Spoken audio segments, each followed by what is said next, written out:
क्रांती news, आवाज सर्वसामान्यांचा। नवापूर तालुक्यातील खांडबारा येथे जिल्हा परिषद अंतर्गत ग्रामीण पाणी पुरवठा विभागाच्या जल जीवन मिशन योजनेतून पाण्याचे पाईप टाकण्याचे काम करण्यात आले होते। मात्र पाईप टाकल्यानंतरही चारी व्यवस्थित न बुजवल्याने नागरिकांचे प्रचंड हाल होत आहेत। हे रस्ते पूर्ववत करून देण्याची मागणी या ठिकाणी नागरिकांकडून होत आहे। या योजनेअंतर्गत खांडबारा येथील बर्डीपाडा भागातील कर्मचारी सोसायटीमध्ये जेसीबीच्या साहाय्याने पाईप टाकण्यासाठी सिमेंट रस्ते खोदून चारी तयार करण्यात आली आहे। या चारीत संबंधित एजन्सीने काळे पाईप टाकून वरून माती व दगड टाकून बुजवण्याचा प्रयत्न केला आहे। त्यामुळे संपूर्ण सोसायटीमध्ये घरासमोर असलेले सिमेंट काँक्रीटचे रस्ते खोदल्याने व ते मातीने बुजवल्याने आबडधोबड रस्ता तयार झाला आहे। त्यावरून रहिवाशांना दुचाकी व चारचाकी वाहने चालविणे जिकरीचे ठरत आहे।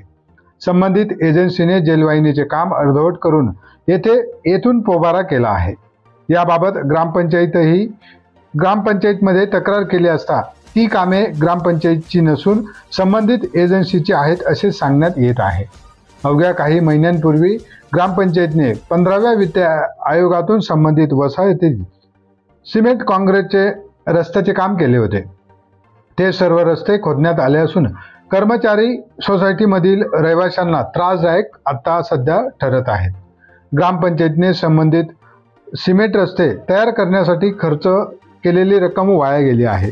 याकडे जिल्हा परिषदेच्या जलजीवन मिशनच्या अधिकाऱ्यांनी लक्ष देऊन अपूर्ण व्यवस्थेतील ही कामे त्वरित पूर्ण करून सोसायटीमधील रस्ते पूर्ववत करून देण्याची मागणी रहिवाशांनी केली आहे। याकडे ग्रामपंचायतीनेही व संबंधित अधिकाऱ्यांनीही लक्ष न दिल्यास आंदोलनाचा इशारा कर्मचारी सोसायटीच्या पदाधिकाऱ्यांनी रहिवाशांनी दिला आहे। महाराष्ट्र क्रांती न्यूजसाठी प्रतिनिधी निलेश चौधरी, खांडबारा, नवापूर। अशाच नवनवीन बातम्या पाहण्यासाठी आमच्या महाराष्ट्र क्रांती न्यूज या YouTube चॅनलला लाईक करा, सबस्क्राईब करा आणि बेल आयकॉनला प्रेस करा।